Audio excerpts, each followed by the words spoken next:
All right, y'all, welcome to the Scott Horton Show. I'm the director of the Libertarian Institute, editorial director of antiwar.com, author of the book Fool's Errand, Time to End the War in Afghanistan, and the brand new Enough Already, Time to End the War on Terrorism. And I've recorded more than 5,500 interviews since 2003, almost all on foreign policy, and all available for you at scotthorton.org. You can sign up for the podcast feed there, and the full interview archive is also available at youtube.com/Scott Horton Show. You guys, I got Ted Snider back on the line. He writes for us regularly at antiwar.com, but this one is for responsible statecraft. Why Imran Khan's coup theory is so popular in Pakistan, and with huge apologies to my audience for the delay in covering this topic. I know, I've been dying to, and thank goodness Ted finally wrote about it for us. Welcome back to the show, Ted. How are you doing, sir?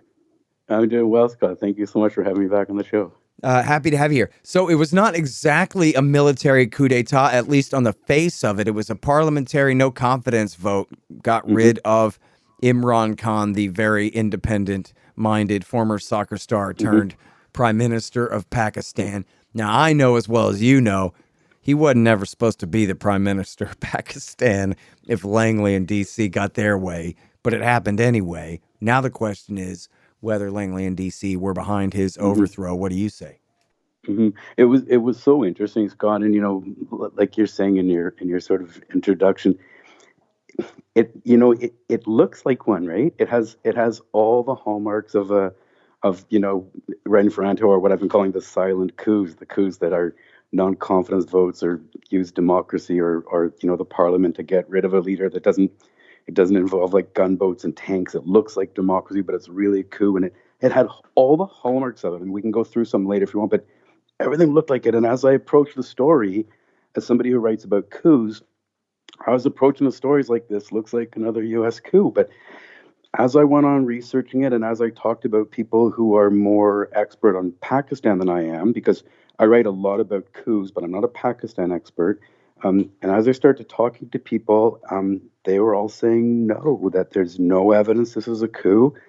So like the original title of my article was Pakistan coup or convenient, because it's certainly convenient. Like you said, nobody wanted him in the CIA. But I think looking at the evidence right now, you have to say that there were reasons why I want a coup. It looks like a coup. It went down like a coup, but it's not a coup. It wasn't a coup. So right now, it just looks like something that's really convenient for the states. But I don't think at this point you can say it was a coup.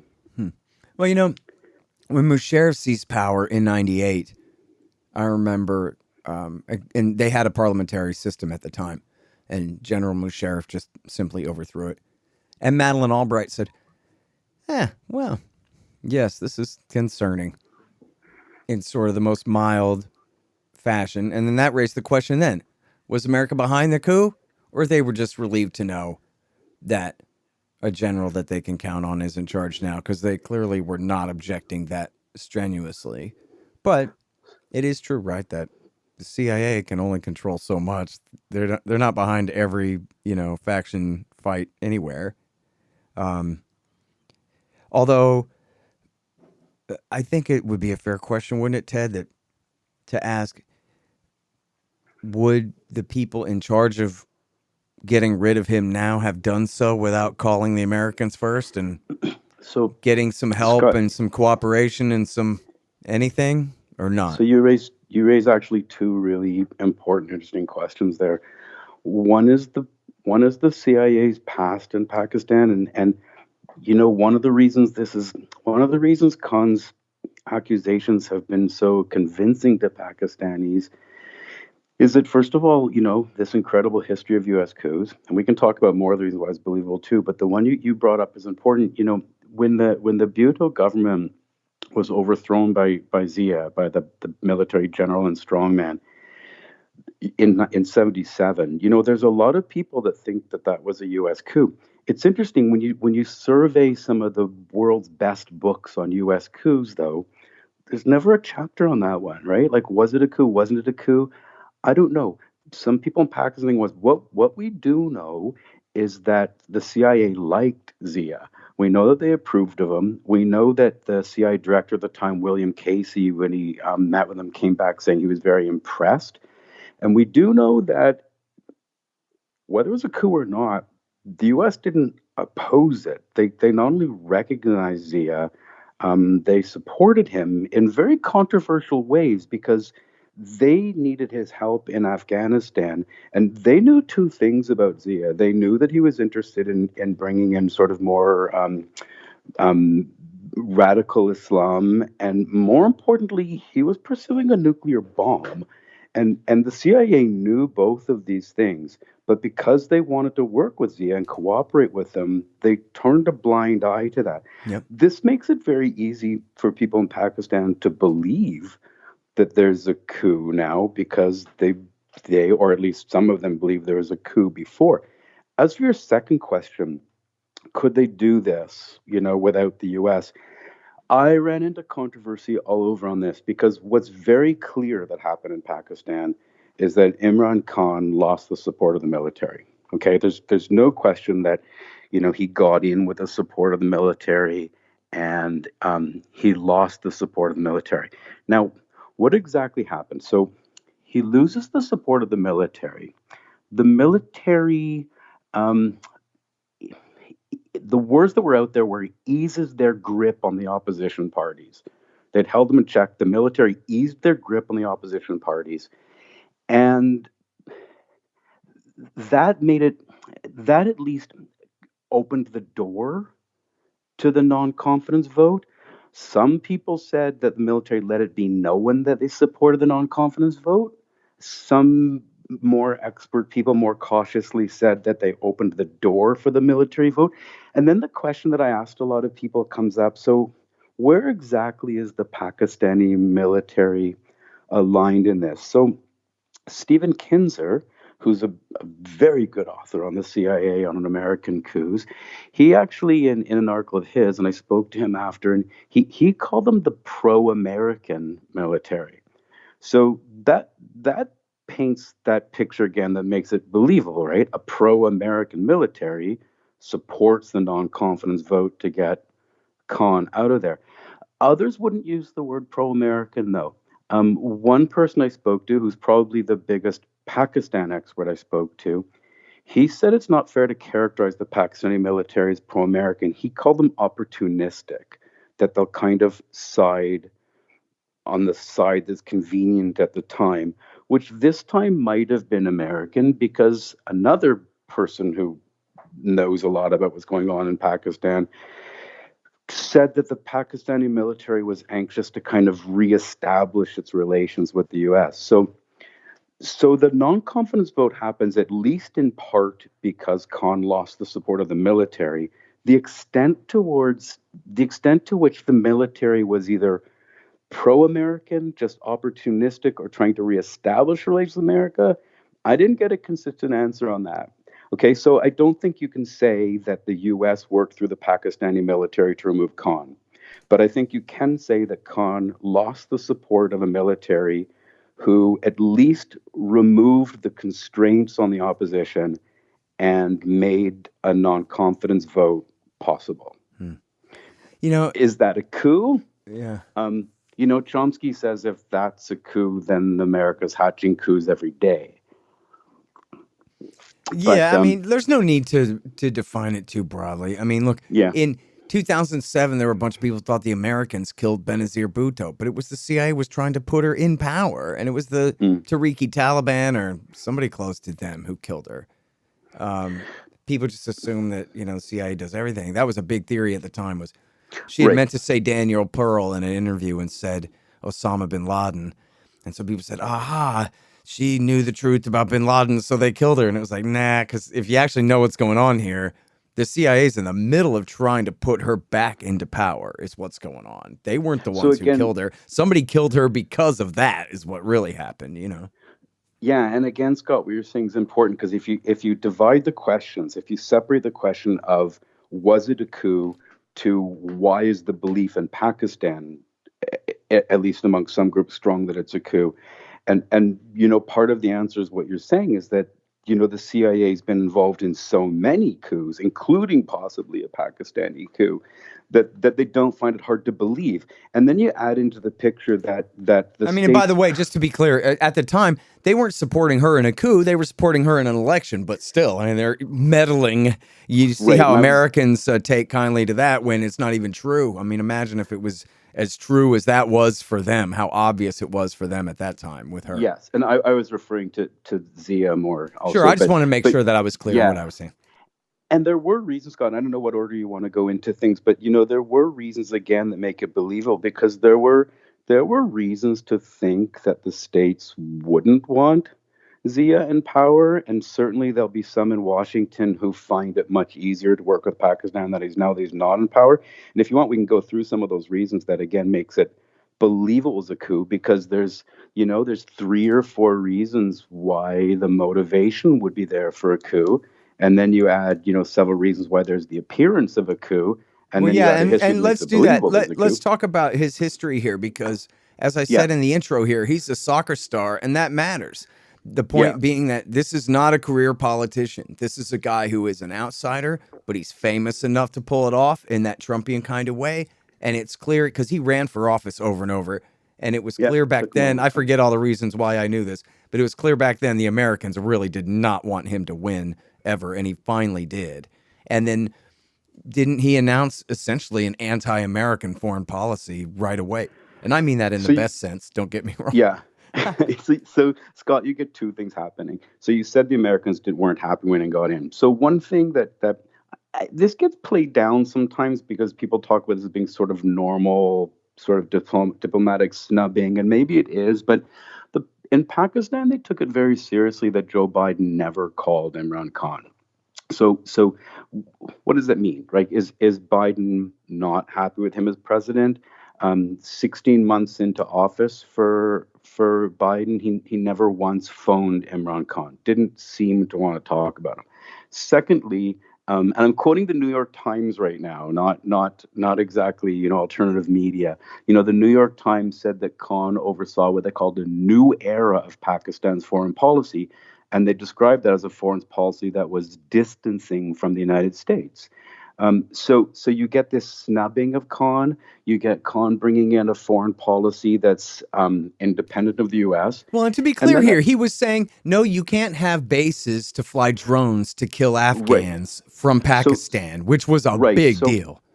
right. So later, partway into his term, you get, the U.S. who's used Pakistani soil as a launching operation for drones and all kinds of action into Afghanistan. And then the wording's very interesting, Scott. And this is out of my article because it just makes for a good article, right?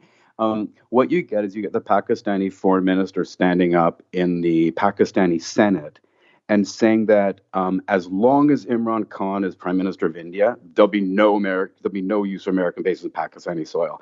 And then quickly later, he's no longer right. So you get as long as he's Prime Minister, there'll be no U.S. bases. Then he's not Prime Minister.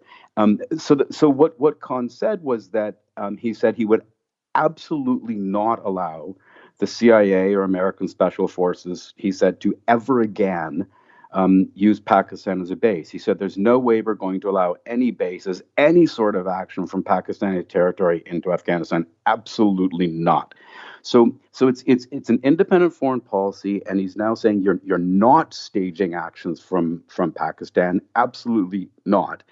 Um, and then you get the added problem. So the states needs Pakistan, right? They need it for intelligence operations. They need it for counterterrorism operations. They need it as a launch for launching, operations to Afghanistan. But you've also got an Afghanistan who's saying, that any question of sort of peace in Afghanistan is largely in Pakistani hands. And here's, as I say in my article, Pakistani hands clearly not shaking American hands. And Blinken stands up, Secretary of State Antony Blinken stands up in Congress and says that Pakistan has many interests and some of them are in conflict with ours, right? So right before the non-confidence vote, you get a prime minister of the states has never phoned, who's setting out an independent policy, who says, as long as I'm prime minister, you're never going to have bases in my country. And you've got Blinken saying that his interests aren't consistent with ours. And then throw this into, Scott, because in some ways this is the biggest, in the current context of the world, is that the United States wants to form, a global bloc condemning Russia and isolating China and putting enormous pressure on countries to do that. And Pakistan won't do that. Pakistan's a very close ally of China. And if anything is moving closer and closer to Russia, they're members of the Shanghai Cooperation Organization, which is a Russian Chinese led organization specifically intended to counterbalance U.S. hegemony. And so Khan is not only moving closer to China and Russia, he's in Russia on the eve of the invasion. The States is asking him to cancel his meeting with Putin. He defies the States and won't cancel his meeting with Putin. He sends his ambassador to the United Nations when the vote comes up first to condemn Russia, and Pakistan abstains. Then there's a second vote to suspend Russia from the Human Rights Council, and Pakistan abstains. So the West sends a mission of 22 diplomats to pressure Khan to condemn Russia, and Khan just smacks back at them and says, "Who do you think I am? Your slave? You think I can do what you do?" I actually saw in some places that the State Department after that called Pakistan to pressure them on the UN vote, and Pakistan defied them. So aside from the no basis for Afghanistan and an independent foreign policy, you've got Pakistan in this pull in this world, whether it's going to be a U.S. world, U.S.-led unipolar world, or a multipolar world. You've got Pakistan refusing to line up solidly on the American side and voting in support of China and Russia. And so you've got all this coming up. This doesn't prove it's a coup, right? But these are all the reasons why a coup could look convenient. And then you throw in that there were some things Pakistan claimed that looked like a coup, and you get this sort of, despite the fact that there's no evidence of a coup, you get this very believable picture that there's been a coup. Give me just a minute here.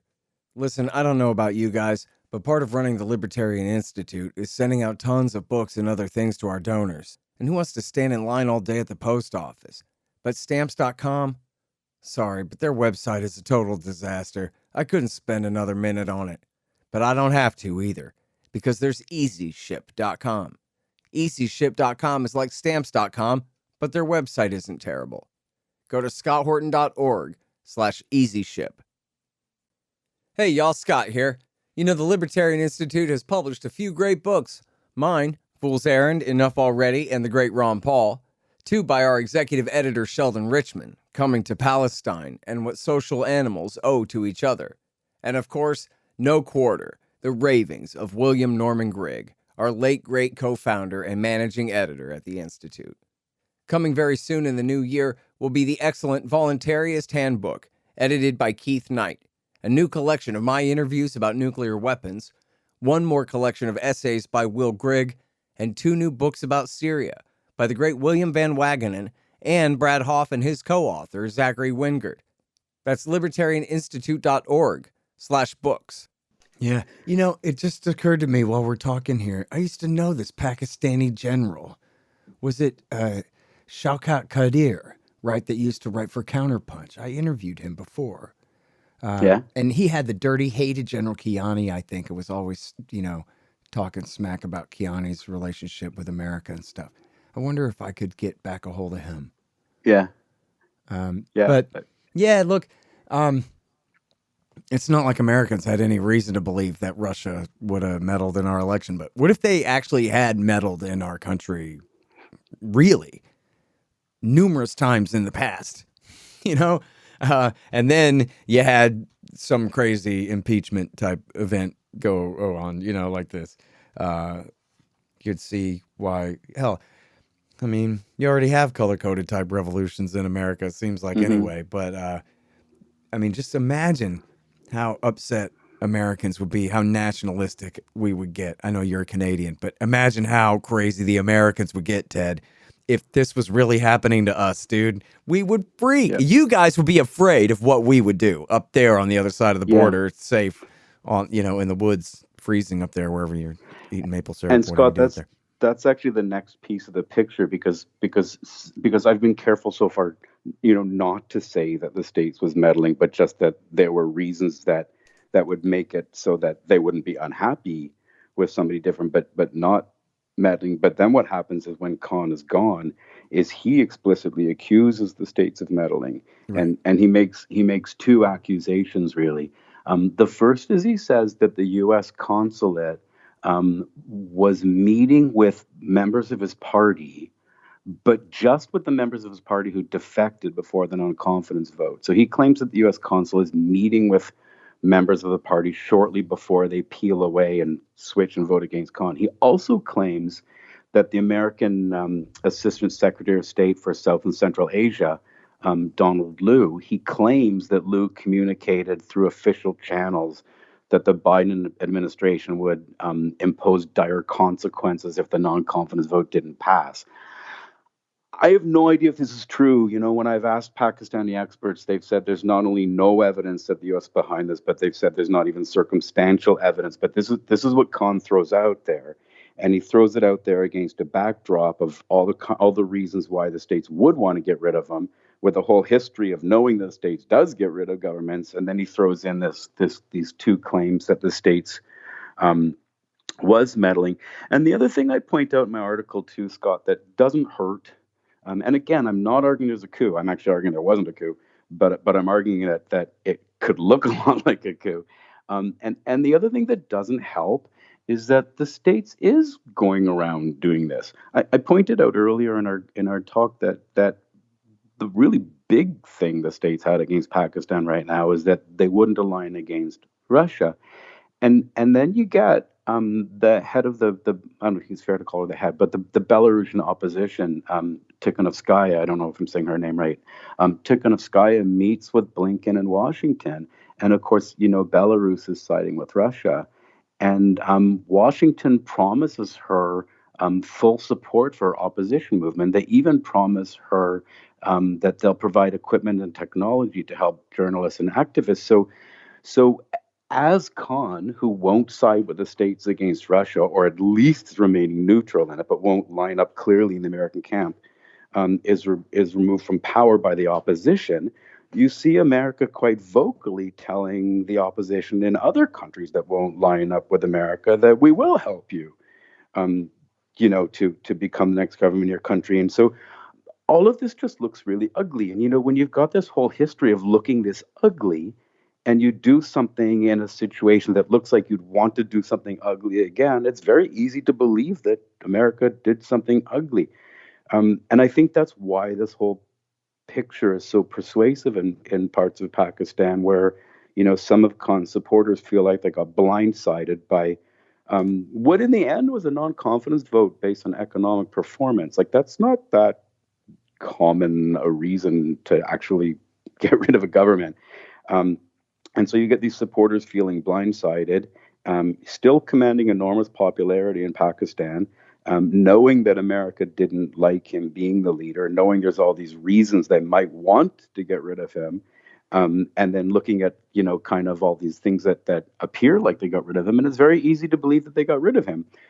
Except, and I'm using Stephen Kinzer's words this time, except that this time there's no smoking gun. It's not at all clear that even though looks at so much like what the CIA does, there's no evidence that this time it's something that the CIA did. It might have just been something very fortuitous for America, and they maybe didn't have to do it this time. That makes sense. Who knows what we'll find out I mean, later, but I had this conversation with Stephen Walt a couple weeks ago where we're talking about the yeah. coup of 2014. And he's like, Mm. I don't think he's disputing it was a coup, but he was just saying it wasn't the Americans who did it. It was essentially an indigenous coup that, yeah, of course, the Americans then got involved in helping picking the winners and all these other things. And I'm like, I don't know. I guess really in every one of these coups, especially in the color-coded revolutions, which are coups disguised as revolutions, right? Of course, there are lots of local actors involved. Hell, when Henry Kissinger had Allende overthrown in Chile, he made a phone call, and it was some military guys that did it, right? Killed their own commander, and or maybe it was some different thugs. I don't know. Killed the commander of the military, and then kidnapped the Allende, whatever. Name a coup, right? Of course, there's local people involved in it, and it's a gray area as far as just how much CIA involvement. Same thing for Iran in '53, right? That wasn't completely manufactured. There was plenty of discontent with Mossadegh. It's just the Look, CIA built on that and funded those guys and had them do protests and all of the things that they did, you know? Scott, since the CIA overtook the coup portfolio from the military, one of not necessarily the most successful ways, in fact, it may be one of the least successful ways, but one of the ways they've tried to do coups is often through fostering an indigenous movement, because they're not going in with planes and tanks and gunboats, right? So the hand has to be unseen, and so to say it wasn't a coup because it was indigenous actors. Look at a survey of U.S. coups in the last half century. They almost always involve working in some way through indigenous actors. 2014, I mean, the state was heavily involved in that coup. It was.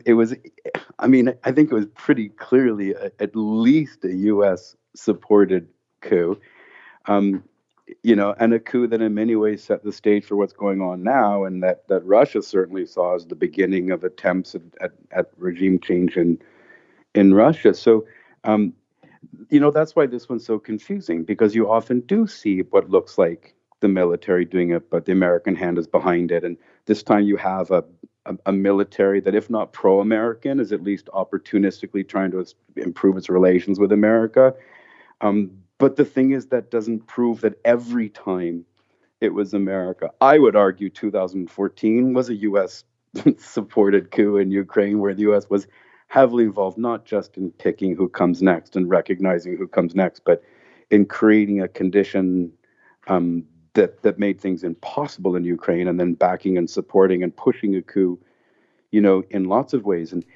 But just because when you get indigenous actors working, it's often the CIA behind it, doesn't mean that it's always the CIA behind it. And what was so intriguing about Pakistan for me, because I'm not a Pakistan expert, I mean, what drew me to the story is that it looked so much like, the new type of U.S. silent coup. And it really looked like one. And when I started researching it, I was doing that, honestly, Scott, with the assumption I was going to be writing about another U.S. coup. Well, some guy on Twitter sent me all of Imran Khan's PR guy's contact info, and I sent him to my guy.